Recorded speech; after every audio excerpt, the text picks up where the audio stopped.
કેમ છો બધા? મજામાં છો ને? આજે આપણે પાલક ચીઝ કોર્ન પરાઠા બનાવીશું. નાના મોટા બધાને જ ભાવશે આ પરોઠા. બાળકોને તમે ટિફિનમાં પણ આપી શકો. આગલે દિવસે તમે આ ફિલિંગ બનાવીને રવા દેવાનું તો ફટાફટ બની જાય.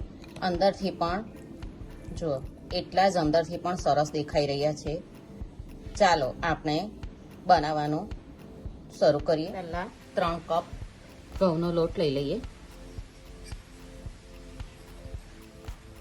તેમાં જીરું, અજમો અને સ્વાદ પ્રમાણે મીઠું,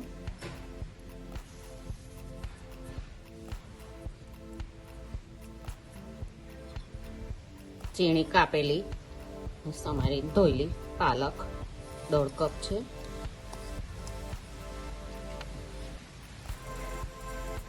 બરાબર મિક્સ કરી લઈએ. તેલ,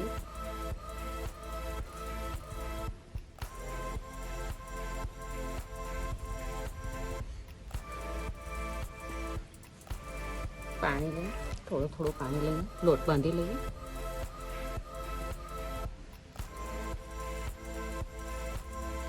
લોટ બંધાઈ ગયો છે.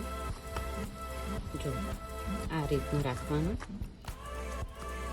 એને ઢાંકીને આપણે 10 મિનિટ રવા દઈશું. એટલી વારમાં આપણે ફિલિંગ બનાવી લઈએ. બાઉલ લઈ લીધો છે. તેમાં આ બાફેલા મકાઈના દાણા છે,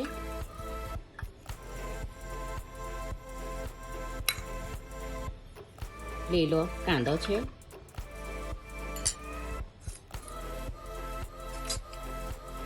ગાજર, કેપ્સિકમ,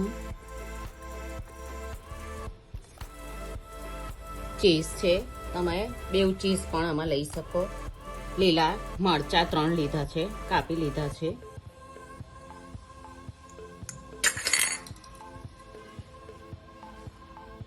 ચીલી ફ્લેક્સ, ઓરેગાનો અને કાળા મરીનો પાવડર છે. સ્વાદ થોડુંક મીઠું લઈએ અંદર. આ બધુંને મિક્સ કરી લે. બાળકો ખાવાના હોય ને તો મરચાં નહીં લેવાના. બધુંને બરાબર મિક્સ કરી લે. બરાબર મિક્સ થઈ ગયું છે. આમાં તમને ભાવતા શાકભાજીનું પ્રમાણ તમે વધતું ઓછું કરી શકો. લોટને એકવાર બરાબર મસળી લઈએ. નાના નાના પેલા પાડીએ. થોડુંક આપણે જાડું જ વણવાનું.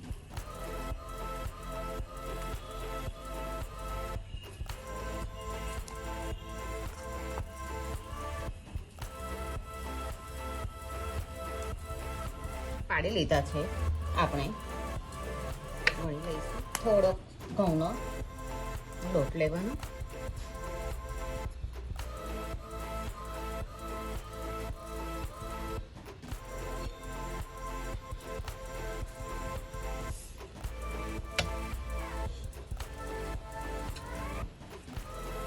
આ રીતનું જાડ રાખવાનું.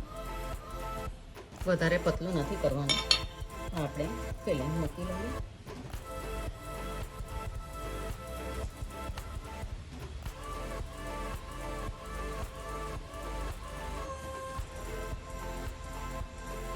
બે ચમચી જેટલું એને આપણે લીફાફાની જેમ આ રીતે ફોલ્ડ કરવાનું. લોટ આપણો નરમ છે એટલે ચોંટી જશે.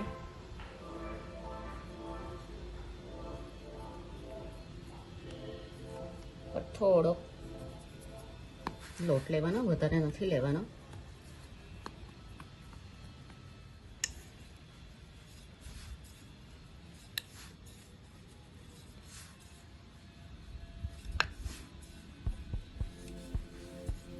પરાઠાને જાડા જ રાખવાનું છે. આ બસ આટલું જ રાખવાનું. તમે બીજો કોઈ શેપ આપીને વણવા માંગતા હોય ને તો તે રીતે કરવાનું. બીજું વણી લઈએ, ફિલિંગ મૂકી લઈએ.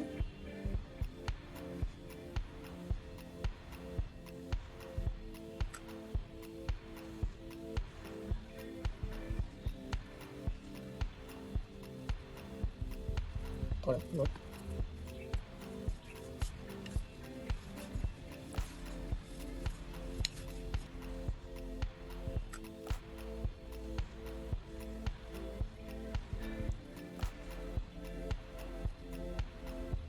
થોડો લોટ.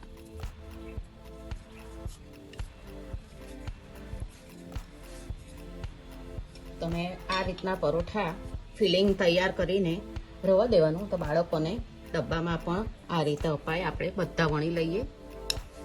ગેસ ચાલુ કરી તાવા પર થોડુંક બટર લગાવી દીધું છે. પરાઠાને મીડિયમ આંચ પર જ આપણે શેકવાના છે. પરાઠા ફેરવી લઈએ. તમે બટરની જગ્યાએ તેલમાં પણ શેકી શકો, પણ બટરમાં એનો ટેસ્ટ ખૂબ જ સરસ આવે. બટર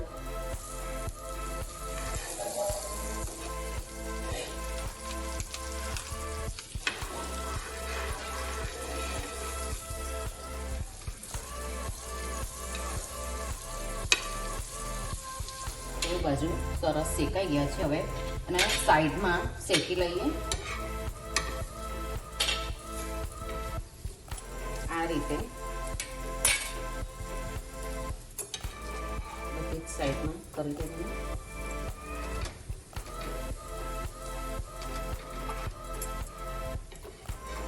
બેઉ પરાઠા એકદમ સરસ શેકાઈ ગયા છે. જો એકદમ ક્રિસ્પી થઈ ગયા છે. ગેસ બંધ કરી દઈએ. પાલક ચીઝકોન પરોઠા બનીને તૈયાર છે. ટમેટો કેચઅપ સાથે એને સર્વ કર્યો છે. જુઓ, અંદર પણ એટલો જ સરસ દેખાઈ રહ્યું છે. નાના મોટા બધાને જ ભાવે એવા પાલક કોર્ન ચીઝ પરોઠા બનીને તૈયાર છે. તમે પણ આ રીતે બનાવજો અને મને કહેજો કે તમને કેવા લાગ્યા આ પરાઠા. આપણે પાછા મળીશું બીજી રેસીપી સાથે. આવજો.